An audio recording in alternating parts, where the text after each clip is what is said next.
Okay guys, magpapaturo tayong magpagas kay Sterling kasi first time ko lang maggas dito sa Amerika. So how do you start? Take out your gold card. Take out my card.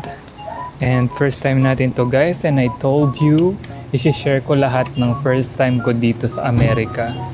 How much is the gas now? $5 a gallon. $5?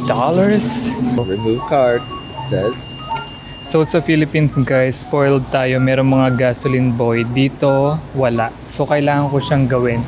Pero sa ibang state, meron silang mga gasoline boy. But dito sa aming lugar, wala. Then, I take this. Okay. Oh my God. First time ko lang talaga mag-gas guys. So hindi ko alam to. Then I stick this in. How will I know it's in? What's it say? Lift the nozzle thing. This one? Yeah. Okay, unleaded plus. And then Trigger. trigger. Ah! Satisfying. Flowing. Paano ko malalaman kung full tank na to? Wait lang. Umalis si Sterling. I have a question. How will I know when to stop? Hindi ko alam kung paano to. Hindi ko alam paano mo malalaman na puno na siya or hindi. Sa kabakalaan natin to, hindi natin alam to mga ganito. Ano ba yan? Tapos hindi ko pa alam kung anong gas yung ilalagay dito. Kung wala si Sterling, hindi ko alam kung anong gas yung ilalagay sa kotse nito. Ah, where's diesel here though? There is none. Okay. But some of them have diesel. Okay. Diesel's green. Ah.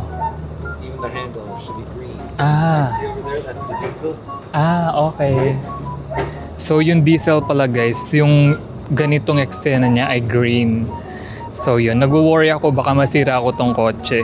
So we've never paid more than 60 empty. Oh my God, sobrang mahal na ng gas. Wait lang, nasa $75 na kami. Tignan natin kung saan naabot yung full tank.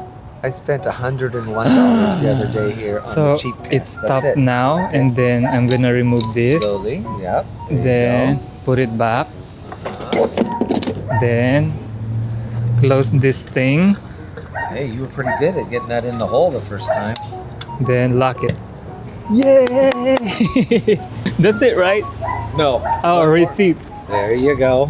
And the receipt. And then don't forget your camera on the side of the car. Wait, this is $78.24, guys. Yun lang. Bye-bye!